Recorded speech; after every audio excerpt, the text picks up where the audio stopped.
একজন মমতাময়ী প্রধানমন্ত্রী বেগম খালেদা জিয়া, তার জন্য মানুষ দিল থেকে দোয়া করতেছে, দিল থেকে দোয়া করতেছে। আমার ভাইয়েরা, বিএনপির এক নেতা বক্তব্য দিতে গিয়ে বলতেছে যে আমি যতটুকু আশা করি যে বেগম খালেদা জিয়ার যে জানাজা, সেটা হলো বাংলাদেশের ইতিহাসে সবচেয়ে বড় জানাজার নামাজ হবে, সবচেয়ে বড় জানাজা হবে। বাংলাদেশের এমন কোন মাঠ নাই যে মাঠে তার জানাজার নামাজে লোক ধরবে। ইন্না লিল্লাহি ওয়া ইন্না ইলাইহি রাজিউন। আপনার আমার মৃত্যুর সংবাদ শোনার পরে স্ত্রী কেঁদে বলবে স্বামী নাই, ছেলেটা কেঁদে বলবে বাবা নাই, মেয়েটা কেঁদে বলবে বাবা নাই, পিতামাতা বেঁচে থাকলে বলবে কলিজার ধনটা হারাইলাম। আপনার আমার শেষ বিদায় দেওয়ার জন্য আত্মীয় স্বজন সবাই বাড়িতে ভিড় জমায়ে যাবে। ওই মসজিদের খাটিয়াতে নিয়ে আইসা বড়ই পাতার গরম পানিতে গোসল করাইয়া, আতর সুরমা লাগায় চকলেটের মতো মরাইয়া ওই মসজিদের পালকিতে তুইলা বাজান গো আমার। চারজন বরযাত্রী ধইরা এক পা দুপা করে কবরস্থানের দিকে নিয়ে যাবে। ওই কবরে তিনজন ব্যক্তি লাশটা রাখার জন্য নামবে। লাশটা কেবলামুখী করে একে একে সবাই কবর থেকে উঠে আসবে। ওই কবরের ওপরে বাঁশের বিছানা বিছায় দেওয়া হবে, ছিদ্রগুলো বন্ধ হয়ে যাবে। যখন মাটি দিয়া দেবে কবরটা হয়ে যাবে ঘোর অন্ধকার। একে একে সবাই যখন কবরে মাটি দিয়ে চলে আসবে, ছেলেটাও চলে আসবে, বন্ধু বান্ধব চলে আসবে, কেউ আপনার পাশে আর থাকবে না। কবরে থাকা ব্যক্তি বুঝতে পারবে ওদের পায়ের আওয়াজ শুনে এই তো আমাকে রেখে বুঝে ওরা চলে যায়। চিৎকার মেরে ডেকে বলবে একা রাখা যাইও না, আমাকে একা রাখা যাইও না। কবরে থাকা ব্যক্তির চিৎকার দুনিয়ার কেউ শুনতে পাবে না। আমার নবী বলেন যে কবরে চলে গেল তার চাইতে আর অসহায় কেউ নাই। আমার রাসূল বলেন কলা কলা রাসূলুল্লাহি সাল্লাল্লাহু আলাইহি ওয়াসাল্লাম ইন্নামাল কুবুরু রাউযাতুম মিন রিয়াদিল জান্নাহ আও হুফরাতুম মিন হুফারিন নার, রাওয়াহু তিরমিজি। আমার নবীজি ডেকে বলেন যে ব্যক্তির আমল ভালো, মৃত্যুর সঙ্গে সঙ্গে আল্লাহ রাব্বুল আলামিন তার কবরটাকে জান্নাতের বাগান বানায় দিবেন। আর যাদের মৃত্যু খারাপ, যাদের আমল খারাপ, আও হুফরাতুম মিন হুফারিন নার, তাদের কবরটা হয়ে যাবে জাহান্নামের আগুনের গর্ত। একবার যদি কারো কবর জাহান্নামের আগুনের গর্ত হয়ে যায়, তার কিন্তু বাঁচার কোনো উপায় নেই। এ বাজার গো আবার নবীজি এক জায়গায় বসা, জিবরাইল আসলেন আর ডেকে বলে নবী এই মুহূর্তে একটা আওয়াজ হইলে আপনি কি শুনতে পাইছেন? আমার নবী বলে হ্যাঁ আমি শুনতে পাইলাম। জিবরাইল বলে নবী আজ থেকে ৭০ বছর আগে আল্লাহ জাহান্নামের গর্তের মুখে একটা পাথর ছেড়ে দিয়েছে, এই মাত্র জাহান্নামের তলদেশে গিয়ে পাথরটা পৌঁছাইলো। চিন্তা করেন বাজান, একটা পাথর ছেড়ে দিলে ৭০ বছর যদি সময় লাগে নিচে পড়তে, আল্লাহ না করুক, আল্লাহ না করুক আপনার আমার গুনাহের কারণে আসমান জমিনের মালিক আল্লাহ বেজার হইয়া একবার যদি জাহান্নামের আগুনের গর্তে ফেলে দেয়, আপনার আমার কিন্তু বাঁচার কোনো উপায় নাই। ওই জাহান্নামের আগুন একবার যদি কারো দেখে লেগে যায়, মনে হয় কলিজাটা পুরে ছাই হয়ে যাবে বাজান। ইন্নাহা সাআত মুস্তাকারর ওয়া মুকামা, নিশ্চয় আবাসস্থল হিসাবে, বসতির জায়গা হিসাবে ওই জাহান্নাম কত না নিকৃষ্টতম একটা স্থান। জাহান্নাম সুখের জায়গা না, ওইটা হলো যন্ত্রণার কারখানা।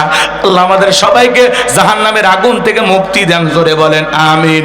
নবীর প্রিয় সাহাবী, জান্নাতের সার্টিফিকেট প্রাপ্ত সাহাবী হযরত ওসমান কবর দেখে অজরে চোখের পানি ছেড়ে দিয়া কান্না করেন। সবাই ডেকে বলে ভাই ওসমান আপনি কেন কবর দেখে কান্না করেন? হযরত ওসমান ডেকে বলে এই কবর হলো প্রত্যেকটা মানুষের প্রথম ঘাঁটি, প্রথম স্টেশন, প্রথম মঞ্জিল। এই কবরে 3টা প্রশ্ন করা হবে, যে সঠিক উত্তর দিতে পারবে তার মিজান ফুলসিরাতে কোনো টেনশন নাই, কিন্তু যে উত্তর দিতে পারবে না তার বাঁচার কিন্তু কোনো উপায় নাই।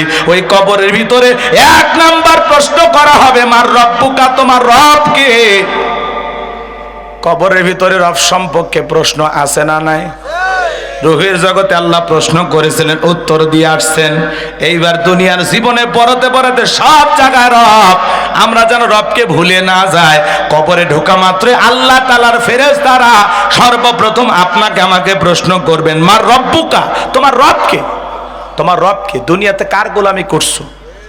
যারা দুনিয়াতে রবের সাথে সম্পর্ক ভালো ছিল, এই দুনিয়াতে যারা রবের গোলামি করেছে, আল্লাহর বিধান মোতাবেক চলেছে, যারা হলো মুত্তাকি মুমিন খাঁটি মুসলমান, এই পৃথিবীর জমিনে যারা এক আল্লাহর ইবাদত করেছে, কথা কি বুঝতে পারতেছেন? যারা এই দুনিয়ার জমিনে রবের গোলাম ছিল। আমরা কার গোলাম? আচ্ছা, আমরা যে আল্লাহর চাকর, কৃতদাস, গোলাম বলতে কি কষ্ট হয়? লজ্জা লাগে? এটা কি গর্বের বিষয় না? কথা কন না কে? আমরা আল্লাহর গোলাম, এই পৃথিবীতে আসছি আমরা আল্লাহর গোলামি করার জন্য। ওয়ামা খালাকতুল জিন্না ওয়াল ইনসা ইল্লা লিয়াবুদুন, আমি মানব জাতি আর জিন জাতিকে সৃষ্টি করেছি শুধুমাত্র কেবলমাত্র আমি আল্লাহর দাসত্ব আর গোলামি করার জন্য। এই পৃথিবীতে আল্লাহ তাআলা আপনাকে আমাকে পাঠিয়েছেন তার গোলামি করার জন্য। আল্লাহ তাআলা এই দুনিয়াতে খলিফা হিসাবে, প্রতিনিধি হিসেবে পাঠাইছেন যাতে এই পৃথিবীর জমিনে আল্লাহর রাজ কায়েম করতে পারি। কথা বলে ঠিক কি না? এই দুনিয়াতে আমরা সবাই রবের গোলাম, এটা আমাদের বড় পরিচয়। এই দুনিয়াতে যারা রবের গোলামি করেছে তাদেরকে যখন কবরে প্রশ্ন করা হবে মার রব্বুকা, ওই মুমিন মুত্তাকি নেককার বান্দা জবাব দিয়ে বলবে রব্বি আল্লাহ, রব্বি আল্লাহ, আমার রব আমার আল্লাহ, আল্লাহু আকবার। কিন্তু যারা নাফরমান গুনাহগার আল্লাহর অবাধ্য গোলাম, যারা বলেছে খাও দাও ফুর্তি করো, দুনিয়াটা মস্ত বড়, দুনিয়ার রং তামাশায় যারা ডুবেছিল, শয়তানের ওয়াসওয়াসায় পড়ে যারা ভুল পথে পরিচালিত হয়েছিল, যারা মিসগাইড হয়েছিল, পথভ্রষ্ট হয়েছিল, তাদেরকে যখন প্রশ্ন করা হবে মার রব্বুকা, তারা তখন জবাব দিতে পারবে না, ফেল ফেল করে তাকিয়ে দেখবে এই দুনিয়ার রং তামাশায় ব্যস্ত হয়ে আসরে যুবক, কবর কিন্তু জায়গা ভালো না। এই কবর বড় কঠিন জায়গা, আপনাকে আমাকে সবাইকে কবরে যাওয়া লাগবে বাজার। এই পৃথিবী থাকার জায়গা না, এই দুনিয়াতে কেউ রবে না, সবাইকে কিন্তু কবরে যাওয়া লাগবে, কিন্তু কবর জায়গা ভালো না। কথা বলেন?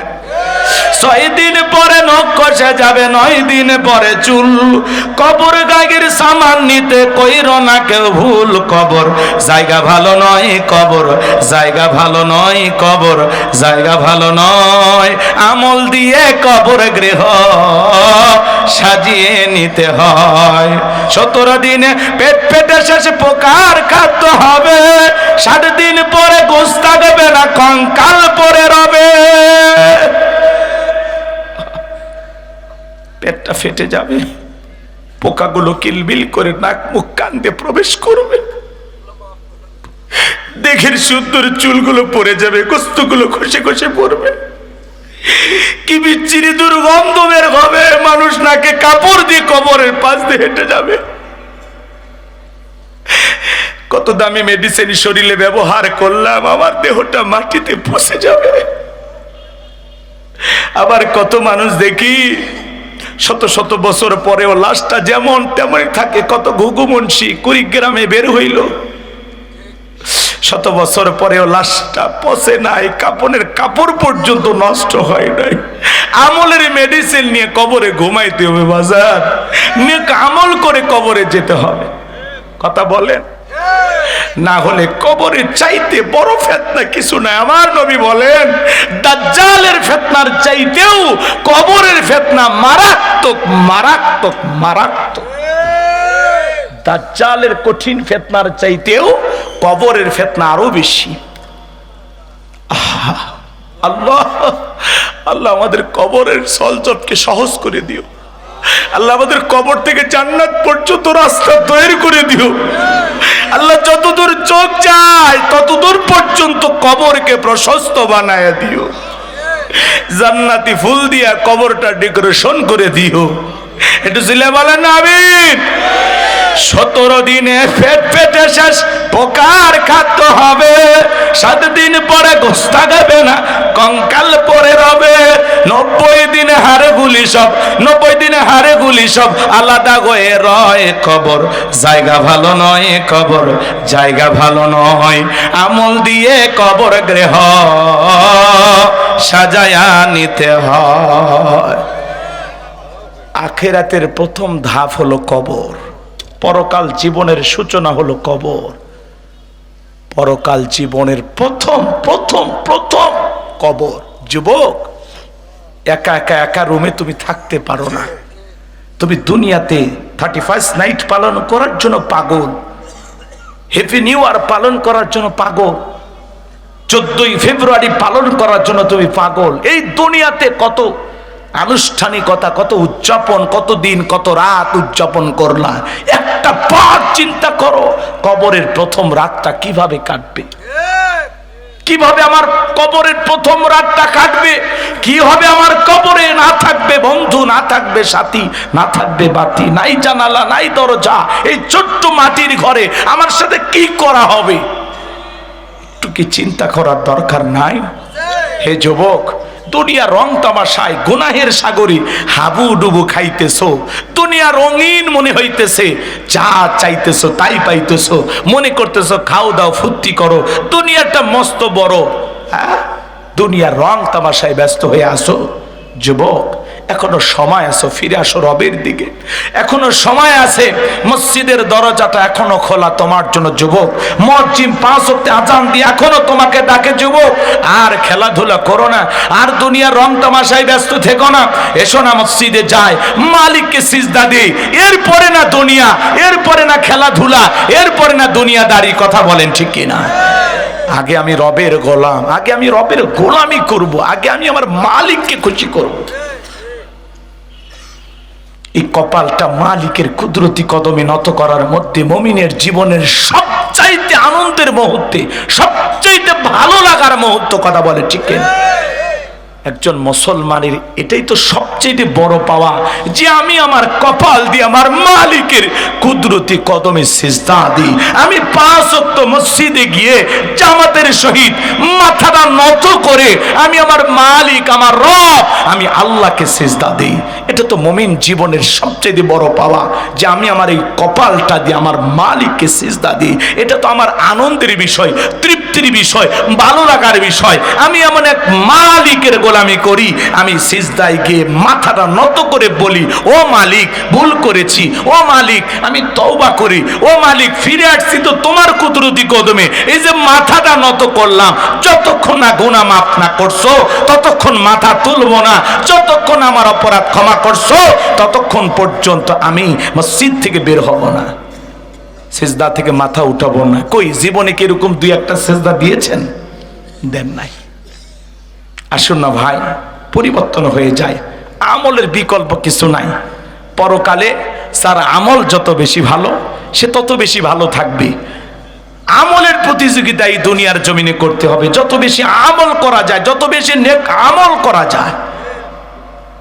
আমার ভাইয়েরা, এই জন্য আসুন, কোন দিনে নামাজ আল্লাহ কবুল করবে আমরা জানি না, কোন দিনের দোয়াটা আল্লাহ কবুল করবে আমরা জানি না, কোন বছরে রমজানের রোজা আল্লাহ কবুল করবে আমরা তো জানি না, কিন্তু আমরা ইবাদত করতেই থাকবো, ইবাদত করতেই থাকবো।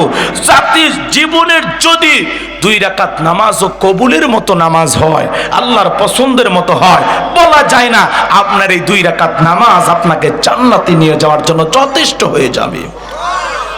আসুন আমরা নেক আমল করব। কারা কারা একটু 2 হাত তুলে আল্লাহকে দেখান। আল্লাহ আমাদের সবাইকে নেক আমল করা তৌফিক দান করুন।